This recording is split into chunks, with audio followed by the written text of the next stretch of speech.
Et oui, effectivement, nous sommes ici à Super-Bagnères, 1800 mètres d'altitude, en plein milieu des Pyrénées, au-dessus de Luchon. C'est ici dans la région que les carabiniers du Prince ont fait ce stage de 3 jours, un stage organisé par l'adjudant-chef Denis Raymond. Bonsoir Denis. Bonsoir. Bon Denis, expliquez-nous un peu comment est née l'idée finalement de faire ce stage ici dans les Pyrénées. L'idée elle est venue parce que les carabiniers cyclistes cherchaient vraiment à connaître ma région. C'est quand même un point central du Tour de France avec 5 cols mythiques dans un rayon de 25 km. Donc ils voulaient connaître un petit peu ces efforts-là. Et ça a été un stage intense de 3 jours. Je crois que vous leur avez concocté un sacré programme. Oui, ça a été 2 étapes à peu près de 5 km avec à chaque fois un dénivelé de 2200 mètres. Grand moment de sport, mais aussi il y a l'aspect caritatif parce qu'on le sait, il y a eu une tombola et c'était pour Fighthead. On a aussi eu la chance d'avoir Ecoy qui nous a fourni ces magnifiques maillots qui nous ont quand même un petit peu aidé à grimper. Voilà, oui, pour la bonne cause, pour notre marraine, la princesse Stéphanie, pour Fighthead. Oui. Bon Denis, bravo, on va vous laisser récupérer, on va revenir nous tous ensemble un peu plus en détail sur ces 3 jours de stage. Un triptyque pyrénéen digne du Tour de France. Un enchaînement Peille-Ressourdes de Port de Balès pour débuter jeudi. Une mise en bouche corsée avec Peille-Ressourdes et ses 13 km à 7% de moyenne. Un col franchi à 68 reprises sur le Tour de France. Christopher Froome, Richard Virenque, Bernard Hinault ou Federico Bahamontes y sont passés en tête. Vendredi, les jambes piquent un peu au réveil avec les kilomètres engrangés la veille et le programme est tout aussi copieux avec 3 ascensions. Sur les premiers kilomètres de plat, Chris Carrette du Bike Shop de Monaco, un des partenaires de ce stage, également en charge de l'assistance mécanique, nous donne la situation de course. Vraiment, on a eu un départ très tranquille.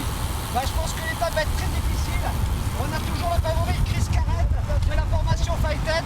Donc, petite formation dans quelques minutes. Le peloton se disloque dans le col du Mente avec ses innombrables lacets et sa vue à couper le souffle.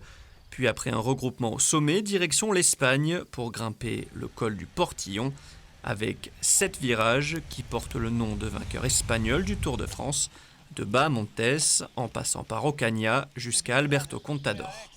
Des paysages magnifiques d'abord et après c'est un peu difficile les enchaînements quand même. Mais bon, ça se fait, on prend du plaisir et c'est le principal, quoi. Ça fait mal aux pattes, comment il fallait faire? Fallait gérer un petit peu tout au long de la matinée, c'est ça? Après la mise en bouche de hier, c'était compliqué. On est parti sur une grosse étape aujourd'hui, plus de 100 km et 3 cols au menu. Mais voilà, c'était la gestion et on est content d'être arrivé en Espagne et on a hâte d'aller manger. On est ensemble toute l'année en conditions de travail et là on se voit autrement, on apprend à se connaître autrement, donc c'est cool. Parce qu'on vit ensemble, on travaille ensemble, on fait le sport ensemble, donc c'est cool. Voilà. L'exemple est là. Tout se passe bien, au top. Beaucoup de pédales en montagne, regardez, ça fuse de tous les côtés. Pour accompagner les carabiniers dans ce stage et leur prodiguer quelques conseils, un ancien coureur professionnel, Christophe Lemével, 9e du Tour de France en 2009, un tour qui s'était élancé de Monaco. C'est des cols qu'on a pratiqués sur beaucoup d'étapes du Tour de France, je les connais tous par cœur. Et là, les faire avec les carabiniers du Prince, c'est juste fantastique. C'est des sportifs de base, donc le vélo, ils savent faire de la moto aussi, donc ils sont assez techniques aussi dans les descentes. Dans les montées, ils tournent bien les jambes et puis on voit qu'ils en veulent. Ce stage est aussi pour la bonne cause, avec une tombola organisée le vendredi soir. Plus de 1200 € ont été récoltés pour l'association Fighthead Monaco. Samedi, dernier réveil matinal pour ce qu'on pourrait comparer à une course de côte, l'ascension vers Luchon Super-Bagnères et ses 17 km. Avant le départ, rendez-vous devant l'église pour la bénédiction de la course par le Père Arnaud. Et que Dieu Tout-Puissant vous bénisse tous, lui qui est Père, Fils et Saint-Esprit. Amen. Amen.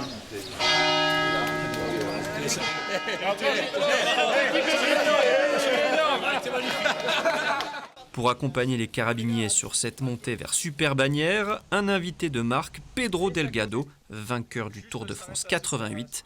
À 61 ans, le coup de pédale est toujours aussi aérien. C'est plus dur maintenant. Ce n'est pas les mêmes cols que j'ai monté quand j'étais professionnel. Mais une jour comme ça, c'est une jour pour le plaisir, pour faire des vélos et nous avons passé une très bonne journée. C'est très amusant de trouver toujours des personnes qui aiment le cyclisme, pas vraiment pour faire un grand sport, mais pour le plaisir de faire du vélo. C'est très bien et une place comme ça, une super bannière, c'est formidable. Ah, franchement, c'était super. C'était une superbe organisation. Là, j'ai juste arrivé il y a une minute, donc j'ai un peu le souffle coupé.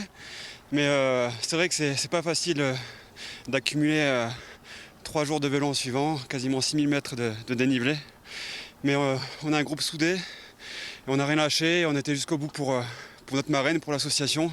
On s'est vraiment régalé, que ce soit autant sur le vélo, les paysages et à table également, parce qu'on est venu là aussi pour en profiter dans tous les sens. Mais vraiment extraordinaire. Le temps est avec nous en plus, rien à dire, on reviendra. Être carabinier, c'est faire partie d'une famille. Et dans une famille, quand ça ne va pas, dans les moments difficiles, on se serre les coudes. Alors quand Donovan est en souffrance dans les derniers hectomètres de la montée qui mène à Super Bagnères, tout le monde se réunit pour une scène qui sent bon le Tour de France.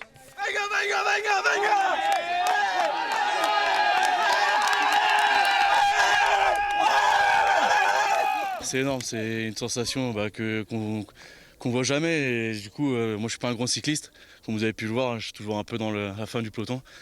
Non, c'est une belle aventure, on est là pour fighter, donc pensez à la princesse, puis à nos collègues qui sont de garde quotidiennement, et voilà quoi.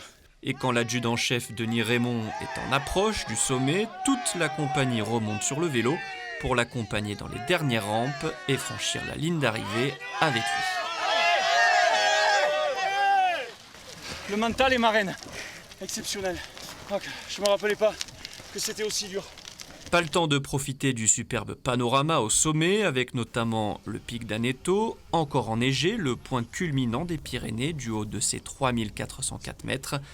Les coureurs plongent dans la descente vers Luchon et troquent leur maillot de cycliste pour leur tenue de carabinier. Direction la Villa Louisa, demeure des Princes de Monaco de 1915 à 1930 pour une photo souvenir. Puis ensuite, le rendez-vous était donné sur le parvis de la mairie pour assister à une démonstration de la compagnie des guides à cheval de Luchon, munis de leur traditionnel fouet qui permettait de communiquer à l'époque. Luchon et la principauté sont liés. Au vu de la réussite de ce premier stage dans les Pyrénées, l'expérience devrait être renouvelée l'an prochain avec quelques belles surprises.